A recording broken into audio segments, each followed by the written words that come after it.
இயேசு கிறிஸ்துவின் நாமத்தினாலே உங்கள் அனைவரையும் அன்போடு வாழ்த்துகிறேன். இந்த செவ்வாய்க்கிழமை காலையிலே நீங்கள் சுகமாயிருப்பீர்களாக, திடனாயிருப்பீர்களாக, மன ரம்யமாய் இருக்க கர்த்தர் உங்களுக்கும் எனக்கும் தொடர்ந்து ஒத்தாசை பண்ணுவாராக. இந்த நாளிலே 136ஆம் சங்கீதத்தின் சில வசனங்களை நான் உங்களுக்கு வாசிக்கிறேன். கர்த்தரை துதியுங்கள், அவர் நல்லவர், அவர் கிருபை என்றும் உள்ளது. கீழே உள்ள வசனங்களை நீங்கள் வாசித்தீர்களேயானால், தேவனுடைய ஜனங்களுக்கு எகிப்து தேசத்தின் அடிமைத்தனத்தில் இருந்த போது கர்த்தர் அவர்களை விடுவிக்கத்தக்கதாக என்னென்னவெல்லாம் செய்தார் என்கிறதை குறித்து நம் வரிசையாய் வாசிக்க முடியும். அவருடைய சிருஷ்டிப்பை குறித்து வாசிக்க முடியும். ஒருவராய் பெரிய அதிசயங்களை செய்கிறவரை துதியுங்கள், தண்ணீர்களுக்கு மேலே பூமியை பரப்பினவரை துதியுங்கள், வானங்களை ஞானமாய் படைத்தவரை துதியுங்கள், பெரிய சுடர்களை உண்டாக்கினவரை துதியுங்கள். இப்படி என்று சொல்லி ஏராளமான காரியங்களை சொல்லி, அதற்கு பிற்பாடு இஸ்ரவேல் ஜனங்கள் எகிப்திலிருந்து புறப்பட்ட பிற்பாடு அவர்களுக்கு தேவன் செய்த காரியத்தை, சிவந்த சமுத்திரத்தை இரண்டாக பிரித்தவர், பார்வோனையும் அவன் சேனைகளையும் சிவந்த சமுத்திரத்தில் கவிழ்த்து போட்டவர், தம்முடைய ஜனங்களை வனாந்தரத்தில் நடத்தியவர், பெரிய ராஜாக்களை சங்காரித்தவர், பிரபலமான ராஜாக்களை அழித்தவர். மாத்திரமல்ல, கீழே வரும்பொழுது தம்முடைய தாசனாகி இஸ்ரவேலுக்கு சுதந்திரமாகவே அவர்கள் தேசத்தை சுதந்திரமாக தந்தவரை துதியுங்கள். 23ஆம் வசனம், நம்முடைய தாழ்வில் நம்மை நினைத்தவரை துதியுங்கள், அவர் கிருபை என்றும் உள்ளது. இந்த நாட்களிலே நான் உங்களுக்கு சொல்லுவேன், நம்முடைய தேவனாகிய கர்த்தரை போல நல்லவர் என்று சொல்லத்தக்கதாக யாருமே கிடையாது. கர்த்தர் நல்லவர் என்பதை ருசித்து பாருங்கள். அவர் மேல் நம்பிக்கையா இருக்கிற மனுஷன் பாக்கியவான் என்று வேதம் சொல்கிறது. இங்கே நாம் காண்பது என்னவென்று கேட்டால், கர்த்தரை துதியுங்கள். Why should we worship the Lord? நாம் ஏன் தேவனை துதிக்க வேண்டும்? அவர் நமக்கு என்ன செய்தார்?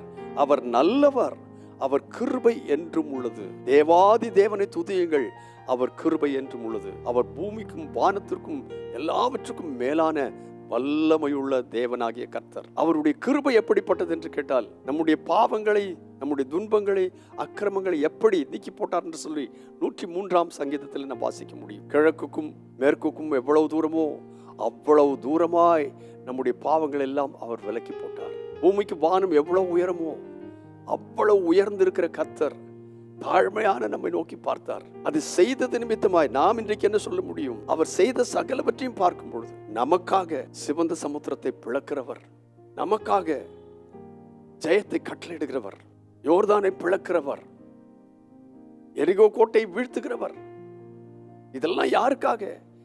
அவரை துதிக்கிற ஜனங்களுக்காக. கர்த்தரை துதியுங்கள், அவர் நல்லவர், அவர் கிருபை என்றும் உள்ளது. நீங்களும் நானும் அவரை துதிக்கிறவர்களாக இருந்தால் இந்த காரியங்களை தேவனாகி கர்த்தர் நமக்கு நிச்சயமாய் செய்வார் என்பதில் எந்த சந்தேகமும் கிடையாது. ஆகையினால் அந்த ஆண்டவராகிய கர்த்தரை எப்பொழுதும் துதியுங்கள், எப்பொழுதும் ஸ்தோத்திரியுங்கள், அவர் வழி நடவுங்கள், நன்றாய் ஜெபியுங்கள். கர்த்தரை துதித்து மேன்மைப்படுத்தி நீங்கள் நடக்கிற வழிகளை கண்டு மற்றவர்களுடைய வழிகளை பின்பற்றத்தக்கதான முன்மாதிரியாய் காணப்பட உங்களுக்கும் எனக்கும் கர்த்தர் உதவி செய்வாராக.